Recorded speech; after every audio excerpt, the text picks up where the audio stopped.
white bread, white rice, white pasta, meat, stodge. Yeah. No vegetables, no raw vegetables. Although I'm eating normal now. Yeah, but at the beginning. At the beginning, I had to be like really.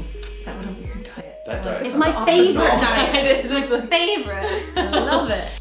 Hey everybody, I am joined by my wonderful. Hey everybody, I am joined by my wonderful friend Hannah Witton. Hello.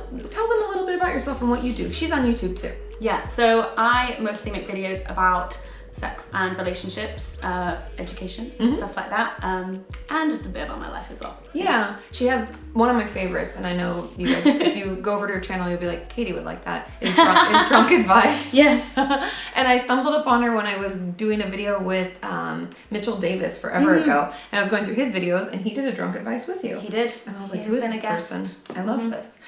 So today we're going to talk a little bit about chronic illness, because I know a lot of my viewers out there struggle. What is the diagnosis that you have, and when did you first receive it? So I have ulcerative colitis, and I was first diagnosed when I was 7. Oh wow. Okay. Yeah, so I was 7 years old, but my mum is convinced that I've basically had it my whole life, because apparently I was in hospital at about 11 weeks with like weird poo. Oh, like as a baby, like a little kid. But they didn't diagnose it then. So for those people out there who don't know what ulcerative colitis is, can you give us a rough idea? I know you said it's different for everyone. Yeah, so ulcerative colitis is a form of inflammatory bowel disease. Crohn's disease is also under that IBD umbrella, and I think a lot more people have heard of that. But basically, the symptoms, I'll describe them, it's a great time, is abdominal pain and urgent need to go to the toilet, and it'll be diarrhea and blood. Ooh, scary. Yeah. And just severity just differs from person to person and how often and all of that. And that's what you meant by everybody's different. Yeah. So at my worst, when I was in hospital, I was going like 10 plus times a day. Okay. Yeah. I was at this Healthy Voices. It's like an advocacy conference. And one of the men there, I don't know if he had the bag yet or not, but he was saying he was going poo like 24 times a day. Yeah. And he was like, it's an awesome pain time. Every time. Yeah. Yeah. It's not fun. Yeah. Also, it's called ulcerative colitis because it's ulcers in your intestine. Oh, so that's what's causing the blood, essentially. Yeah, so like, you've got an ulcer in your mouth and that really hurts, but like you've got ulcers in your large intestine because colitis is in the colon. Crohn's disease can appear anywhere from like your esophagus to your colon. Wow. Okay. So it's the whole digestive system and tract. So it's ulcers, and then imagine like poo passing and hitting those ulcers. Not fun. No, painful. And hence really abdominal pain. Yeah, really painful. What exactly, are there different surgeries, or what exactly was the surgery you had? Yeah, so I had a total colectomy, which basically means all of my colon was removed, but they kept my rectum. Okay. Still got 12 to 15 centimeters apparently. Okay. And they staple it up. So my whole colon was removed, and I have an ileostomy because it comes out of the ileum, like that's the name of the part of the small intestine that comes out. The word that I think most people would have heard of is colostomy. Yeah, because I've heard of that colostomy bag. So a colostomy would be on this side instead, because it means that you didn't have a total colectomy because not all of your colon was taken out, just a part of it. And so that stoma is part of your large intestine. But as far as functionality, very much the same or very different? Apparently they're very different. So the output, I love output. The output of mine, which is an ileostomy, is quite loose and porridgey, whereas the output of a colostomy is a lot more hard. Apparently like rabbit droppings, more like. Oh, interesting. Almost just like what part of your intestine's processing what. Exactly. How far it's gone through. Yeah. Interesting. Okay. And then you get a urostomy if you've had your bladder removed. Anyway, but but that's interesting. And so much. It just kind of depends on what your physician recommends based on how bad the ulcers are in what parts of your intestine. Yeah. So for me, it was just like all over. So and there's no more than what you got done for the bag type thing, right? Yeah. Okay. So if you have a total colectomy, they might also take out your rectum if there's a lot of inflammation there, but that wasn't for me. Okay. So they kept that. But yeah, the whole colon gone. When we were talking about this previously, you mentioned that there is like a reversal of the surgery. How would that work if they took your, I mean, I know that sounds like if they took your colon out. Yeah. They can't put it back. It's called J-pouch surgery. Okay. And from what like my doctors and nurses have told me is because I still have a rectum, it means I'm eligible for this surgery. Okay. And what they do is they take my small intestine, which I still have, and they fashion like a pouch out of it and attach it to your rectum.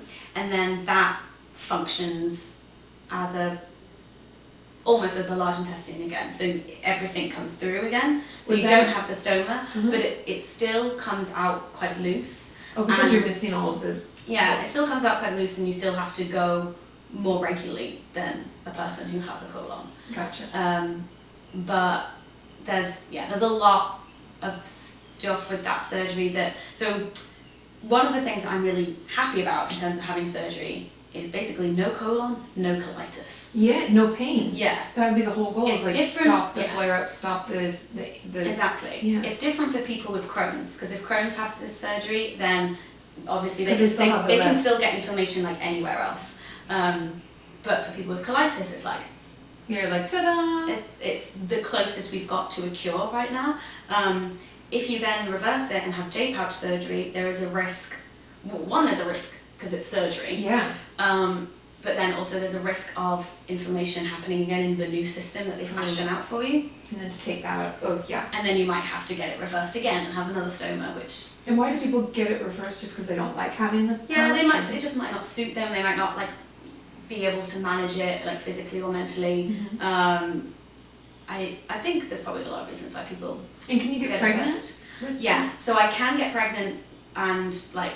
Yeah, have it do it all normally. I know, whatever normal, yeah. With a stoma, but I couldn't if I had J-pouch. Oh. Yeah, because they're fashioning this new organ for you, basically really quite low down in your pelvis. So it just affects that whole area. So I'm aware of this surgery. I'm in no rush to get under the knife again, and I would like kids one day. So I'm kind of like not going to make that decision until... Yeah, let's just do this. And also if I'm used to it, and if I'm like, this is fine, then... What does it matter? Yeah. Why if it ain't broke, don't fix it. Exactly. Why have surgery if you don't have to? Yeah. The other thing is you do most of your absorption of water from your large intestine while your poo is solid, because all the water comes out. So I'm more prone to dehydration. Oh, okay. Because I'm not... Yeah, your body doesn't have the opportunities. Do they know what causes it at all? Like... Maybe they've got more of an idea now, like they know it's an autoimmune disease. When I was first diagnosed, that wasn't mentioned at all. The first time I was given any information about that was when I was 15, because that's when they put me on immunosuppressants. Oh, to try to manage it. Yeah. Gotcha. So, effectively an autoimmune disease is when your body thinks that something is wrong when nothing is wrong, and so it starts attacking itself. Yeah, like fights itself. Yeah. So I was diagnosed when I was 7, and I had like a lot of intermittent flare-ups between 7 and 15. Like they would kind of be every 2 years or so. Yeah. And then I had 10 years and nada. Really? Nothing in remission. Those immunosuppressants and infliximab sorted me out for 10 years. And then... That's awesome. December, January, just had the worst flare-up of my life and had to have emergency surgery. Oh, it was an emergency surgery. So I didn't even know that. I was wheeled into the theatre on a Sunday. Oh my God. Do you think, like, growing up with it, do you feel like it affected you negatively or positively, or was it just like something you just managed? I think it was just something I managed, especially from having it so young, and there's only so much that the doctors communicate to you, like they communicate most of it to your parents. So it was, I don't know, I just knew that I got ill sometimes, and also everyone suffers from ulcerative colitis differently, and it is a really unpredictable disease. A lot of people will just kind of like have constant symptoms that come and go, whereas for me it was like I would have a flare-up, I'd be really ill for a while, and then they'd give me some steroids and eventually it would go, and that would maybe last a couple months, and then I'd be fine for a couple more years. Wow. And then I'd get another flare-up and it would be the same thing. Yeah, because Hank, at least from what I understand, and his symptoms I'm sure are changing, but it sounds like it's like a constant struggle. Yeah. And he has it like almost every day, essentially, something's going on. Yeah. So maybe, it's like you had bouts, almost like just you'd get a really, really bad sickness every so often and then be fine for a huge chunk of time. Yeah. And yeah, so like Hank, a lot of people, it's just like a daily managing thing. For me, it was like fine most of the time, but then when it happened to me, it was like it terrible. Completely debilitated me, yeah. And so there was no decision to have the surgery? I mean, there was, like, you still have to make that decision. Even if they're like, this is what needs to happen, we need to do it now? Yeah, but it was something that, when I had the surgery, I was already in hospital for 2.5 weeks. I remember you telling people about it online. Yeah, so I follow you on Twitter, you know, I keep up. Keep up to date with my intermittent tweets of when I was in hospital because I couldn't be bothered looking at my phone. But basically I was just so ill, and we were trying all of the different medication. So like, first of all, steroids didn't work. Then we tried infliximab, which is an infusion, which is what worked for me when I was 15. For that 10-year stint, essentially. Yeah, like that infliximab like nipped it in the bud last time. Nothing. Then we tried a new infusion, because like medicine's changing constantly. All the time, so there was new stuff that they were giving me this time that wasn't the same 10 years ago. And then that wasn't really working, and basically the way that the doctors explained it to me is that the medications that I was on, like the infusions that they gave me, they can take a while to work, but also there's like that fine line between waiting for the medication to work but also not wanting to leave it too late, because as you get more and more sick, the disease ultimately, like, what you don't want is it to start affecting the rest of your body. Like, as long as it's still in the colon. Oh, then the surgery actually helps you. Otherwise, it's like, what do we do? So they're doing like tests on me all the time, like every day, just like to check that it's not spreading or affecting other bits of me. But basically, my like hemoglobin got really low. I was getting fevers, and like infection was getting worse almost. Or something. and my symptoms just like weren't changing, and there was just like the Saturday night, I just lost a lot of blood, and then the Sunday they were like, yeah, we gotta do this. Yeah, because just of the risk of what happens and if you leave it too late. I didn't know you could leave it too late either. I thought it was like something. So your bowel could perforate. Oh, and then that's really dangerous. I do know that, because if any stool or anything gets into the infection, and it's like chaos. They'll have to open you up and clean you out. Yeah, we don't want that. So that was like one of the risks, and something else that had the word toxic in it. And I was like, I don't want that. Yeah, like, so it's like super toxic colon, something like this. It sounded like a superhero, but you don't want that. But bad, yeah. But bad news, and so I was, at risk of that happening if we were going to wait too long. Yeah. So was it, I mean, I know it had to be scary. That's like an obvious question, or obvious answer, but did you feel frightened? Like, how long did you have to decide to do that? We'd had conversations about surgery like a few days before, when I got my first fever. So they were like, I'm not making any decisions now, but do you want to talk to the surgeons? And okay, good. At least they started right away, so you were like so I got to talk to the surgeons, ask all the questions. I also got to talk to the stoma nurse. So she like went through like, if this is interesting. That's like its own thing. It makes sense. Yeah.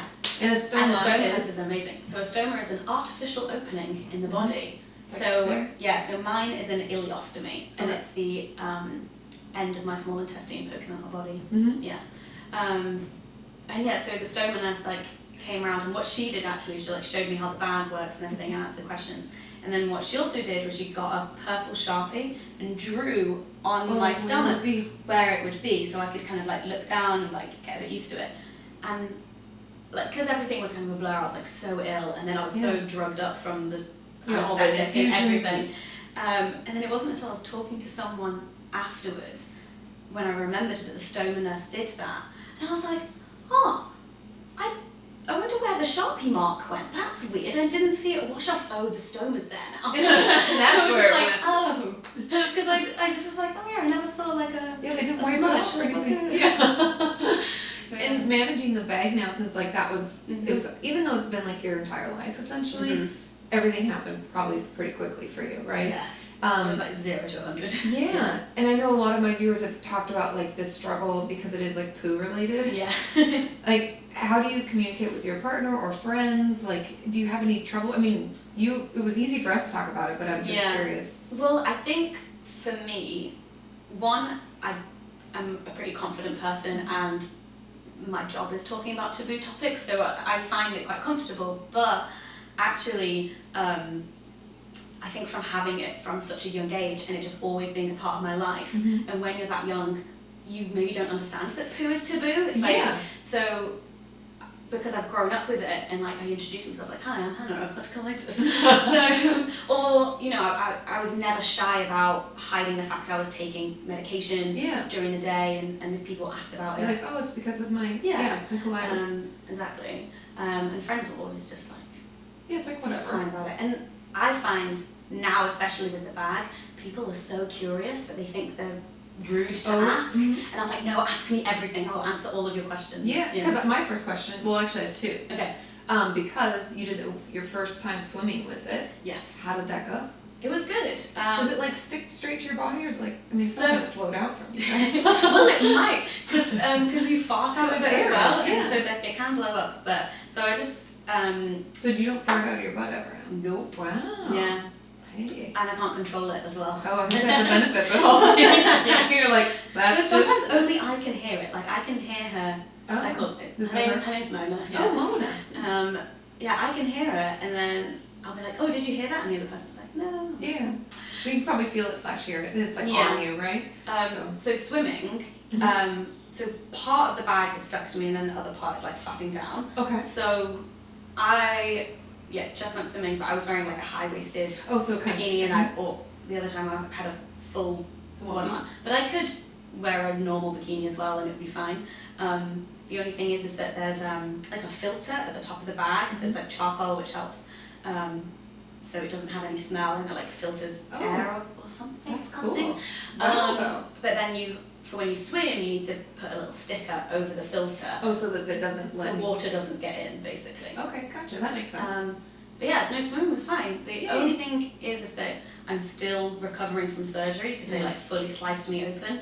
So I was like doing a bit of breaststroke and that was fine. Yeah. But then I was trying to tread water. No. You're like, ow. I was like, do not have the abs for this. You know? That's what I was wondering too, because I know like my friends who've had C-sections, like any kind of ab, anything, even just like lifting their knee, they're like, oh, that's can't do that. Coughing and sneezing still really hurts for me. Yeah. Yeah, just like. Yeah. And so my second question, what about sex? Sex is great. Okay, cool. But again, it's still like the surgery thing, like moving. I'm still not as nimble as I once was. But the thing is that will change. Like right now, like the fact that I'm recovering from surgery, it's like it's recovery. Like I will get better. And then the bag thing. So the design of the bag that I have, there's so many different brands. I've learned like so much stuff. Yeah. Ask for your variety, see what your options are. The one that I use is the Coloplast Sensura Mio convex bag. Ooh. I know, it's very exciting. But the one that I have can fold up because it's got a little Velcro thing, so you can fold it in half. Okay. Yeah, so it makes it smaller, so it's not like flapping around. The other thing that I have discovered is great if you have a stoma for sexy times is crotchless underwear. Oh, then you can leave it. Oh, what a good idea. Just holds it down, doesn't get in the way, access all areas. That's perfect. Take notes. Because I was curious, because like there's enough worry about our bodies or whatever, and I know many of us are self-conscious, but just being able to enjoy sex in the same way you used to without, because I was like, you take the bag off, that could be terrible. Nope. Yeah. Don't do that. Because I was like, that could be a mess. That could be a mess. But yeah, it's definitely different and like having to get used to it. But my partner's incredible and is just so supportive of the whole thing. And I always have to think like, oh, if I was single and like trying to date, I think that would terrify me. I think that would be because they wouldn't have known the process or been with you through it. And like imagine if you're on a date with someone and you like want to take them back to house, like when do you tell them? When do I do it? By the way, or do you like wait until you're getting naked and you're like, oh, so yeah, if you guys are single with stoma, please let us know how you go about that. Yeah, when do you say it? How long do we wait? I always think like if we're enjoying the company and we think it could lead to that, that's the time when you're like, hey, I just want to tell you this, and I think if we just communicate it clearly, if they're worth your time, they're and then if they're freaked out by it, like okay, it's fine to be freaked out by it because it's like maybe you've never heard of it before, and you're like, what's that? I don't understand. But then if they're like don't want to continue because of it, then you're like, well, great, litmus test over. Exactly. You're like, and you were a loser. Good. Yeah. So any advice to anybody maybe in the process, or someone who's like having symptoms and deciding whether they want surgery? Sure. So I think the main thing is about talking about it. Like, I know so many people who have some form of IBD, and like, there are some people in their life that they don't tell, like, such as colleagues. So they're going through a flare-up and maybe their family and friends know, but the people that they work with don't. And so managing that is really difficult, and I just think like, people just need to know so they understand what you're going through. No, I agree. And so many people have it. So many people have it. Like, you or will at tell least some someone, kind of irritable bowel syndrome or colitis or something that causes flare-ups, because Hank made mention to me, I don't know if it's on the video or if it was between us, but I'm sure you found it, but he was out like in like a rural part of the world where there weren't a lot of toilets, and he was having like a flare-up, and they were like, oh wow, you went poo in the weird bathroom, and he was like, I had to. Like, this is my life, but he didn't really want to tell them like, I'm gonna shit my pants. He was just like, I'll be back. Gotta go do this thing. Yeah, because here's another thing about talking about it, because I don't know how true this is, because it's such a mystery, like what causes colitis and Crohn's and everything. But when I was about 11, 12 years old, I was going through a flare-up, and I remember my doctor saying to me, do you talk about your feelings, or do you kind of bottle everything up? And at that age I was like, I bottle everything up, I don't say anything to anyone. And the doctor was like, well, you might want to think about talking to your friends about your feelings and things like that, because I don't know if it's still the case now, but at least then there were theories that it can be triggered by stress. Oh yeah. And so I was like, okay, doctor, I shall do that. And that's then great it was advice actually in life. But it was actually from that age that I started becoming like the oversharer that I am now. I was literally doctor's orders. Otherwise I would have been this like really shy I feel like it's like created you as a person now. like thanks, doc. Yeah, perfect. But like, it was explained to me, like, you know, like when you're developing as a fetus, and like the little bit of your brain that comes down your spinal cord into your stomach, and that's why we physically feel because if I get stressed off, my stomach will be like, and it's like a premature brain. Oh, it's like the reptilian brain, we call it. There's lots of stuff out there, like now, like people write books, very fashionable. Now I'm gonna have to read about it and stuff. Yeah, the gut health is very important, they say. And it's very connected. How interesting. Apparently. Yeah. So talk about it, because it might help your flare-ups. Who knows? Who knows, right? Well, I know that, I mean, IBS is very different from colitis and Crohn's, but I do know that my friends who've had IBS, stress does make it extremely worse for them. This video has been brought to you by the Kenyans on Patreon. If you would like to support the creation of these mental health videos, click the link in the description and check it out. Thank you so much for sharing. I know that's really helpful. I have a lot of viewers who have chronic illness. And also we will link some resources in the description, as well as the video that we did over on Hannah's channel, and you can click over there and check it out. As well as all her socials, because she's wonderful and you should follow her. Thank you. And, of course. And yeah, go check out our video together. We'll see you next time. Bye.